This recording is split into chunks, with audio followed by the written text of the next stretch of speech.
नमस्कार दोस्तों। अगर आप लोग को बोल दिया जाए कि सेहत या पैसा में एक चीज़ चूज करो तो आप क्या चूज करेंगे? अधिकांश लोग बोल रहे होंगे या सोच रहे होंगे कि सेहत। पर ये बोलने की बात है। हम हमेशा बोलने की मायने और करने के मायने अलग रखते हैं। बोलने टाइम बिल्कुल किताबी भाषा का प्रयोग करते हैं कि सेहत बोलेंगे तो कूल लगेंगे, और बहुत सारे लोग करते उल्टा है।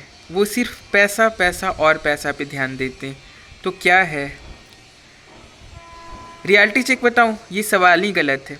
हमें दोनों ही चाहिए, अच्छा सेहत भी चाहिए और अच्छा पैसा भी चाहिए। लेकिन इस दौड़ में कुछ चीज़ें छूट जाती है, बैलेंस नहीं बनता। हम सोचते हैं कि अभी पैसा कमाते हैं, सेहत बाद में बना लेंगे, या फिर सोचते हैं या अभी सेहत बनाते हैं, पैसा बाद में कमा लेंगे। और दोनों ही दौड़ में कहीं ना कहीं पीछे रह जाते हैं। अभी पैसा कमाते हैं, 2 साल कमा के सेहत बनाएंगे, फिर लगता है 5 साल कमा के सेहत बनाएंगे, फिर लगता है 10 साल कमा के सेहत बनाएंगे। उसके बाद सेहत के लिए पैसे ही खर्च करते हैं विथ जीएसटी। सेहत हमसे बहुत समय नहीं मांगती है, बहुत ही कम समय में सेहत का ख्याल रखा जा सकता है। आज के दौर में मैं बिल्कुल मानता हूँ कि पैसा कमाने के लिए समय लगता है, पर अगर 10% पैसा कम कमाया जाए तो 50% सेहत ज़्यादा बन सकता है।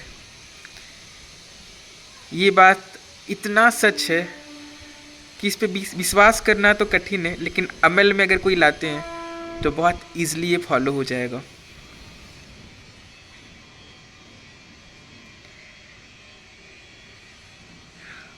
पता नहीं ये क्या है, बहाना है, सच है या क्या है। लोग ऐसा सोचते हैं कि बॉडी सलमान खान जैसा हो जाए, पैसा अंबानी जैसा हो जाए, और बहुत ही आसानी से हो भी सकता है। उतना तो नहीं, दोनों थोड़ा थोड़ा हो सकता है, पर यू नीड टू वर्क। अगर आप पैसे को 100 में 100 मेहनत स्केल पे पूरा मेहनत कर रहे हो तो सेहत पे एकदम जीरो क्यों? लोग सोचते हैं कि ठीक है, आज ज़्यादा पैसा आ गया, आज ड्राई फ्रूट खा लेता हूँ, फिर कल क्या? लोग सोचते हैं आज दौड़ लेता हूँ, फिर कल क्या? ज़िंदगी बहुत सहज है, बहुत आसान है। अगर छोटे छोटे कदम लिए जाएं।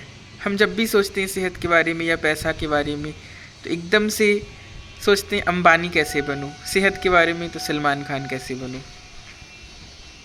हम ज़िंदगी को सहज क्यों नहीं रखना चाहते? ज़िंदगी को मुश्किल क्यों बनाते हैं? ज़िंदगी बहुत सहज है और इसे सहजता से जिया जा सकता है।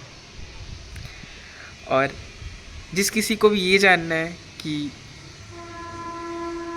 सेहत मंद कैसे रहे, दिनचर्या कैसे सुधारे कि आगे चल के बीपी, शुगर ये सब प्रॉब्लम ना हो, जो भी खाना हमारे शरीर में जाके नुकसान पहुंचाता है वो कौन से खाने की चीज़ है, उसमें कैसे सुधार करें, और जिनको ये जानना है कि खाना खाने का प्रॉपर टाइमिंग क्या होता है, दिन के किस समय खाना खाना चाहिए, किस समय हल्का भोजन करना चाहिए, किस समय थोड़ा भारी भी चलेगा, रात को किस समय तक खाना खा लेना चाहिए, किस समय का धूप अच्छा होता है, आपके दिनचर्या के हिसाब से क्या आपके लिए परफेक्ट है, वही आपके लिए काम करेगा। और जो आपके लिए परफेक्ट है वो आपको रील देखकर समझ में नहीं आएगा।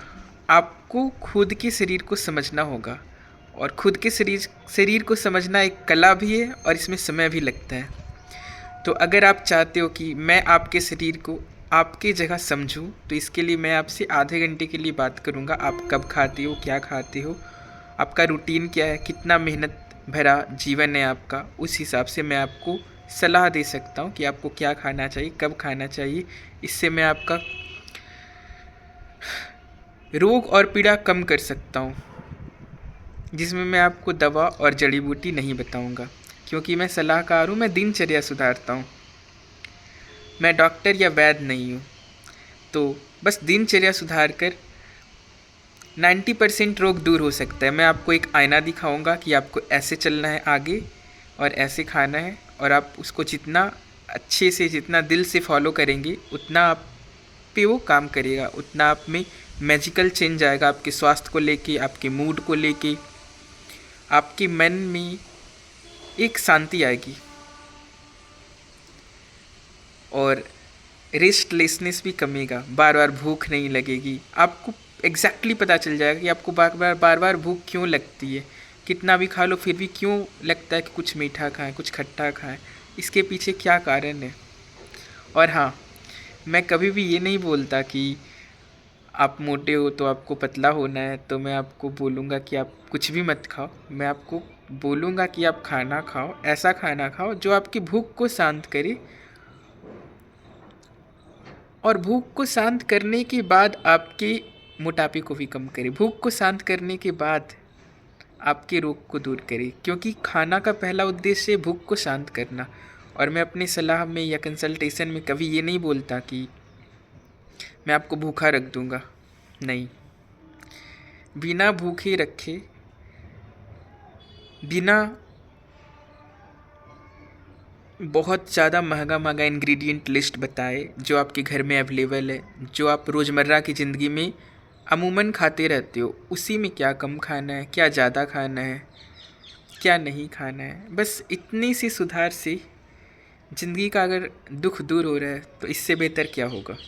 जिनको भी इस तरह का कोई भी सलाह चाहिए, कंसल्टेशन चाहिए, वो मेरे कमेंट सेक्शन में लिख सकते हैं कि हाँ मुझे कंसल्टेशन चाहिए। I will drop my number, उसके बाद आप मेरे से सलाह ले सकते हैं।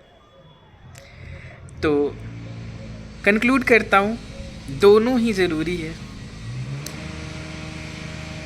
मैं मान सकता हूँ कि अभी आपके अंदर की आग आपको बोल रही कि पैसा कमाओ, बहुत पैसा कमाओ, तो आप 90% एफ़र्ट डाल दो पैसा के पीछे, लेकिन 10% बचा के रखो थोड़ा सेहत के पीछे। और अगर आपको आपकी कुछ मांग बोल रही है कि सिर्फ सेहत बनाओ, तो डाल दो एफ़र्ट सेहत के पीछे, लेकिन पैसा कमाने के पीछे भी कुछ तो बचा के रखो।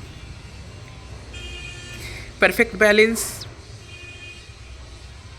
आम लोगों के लिए मुश्किल है, लेकिन सिंपल बैलेंस बनाया जा सकता है। It's not that tough.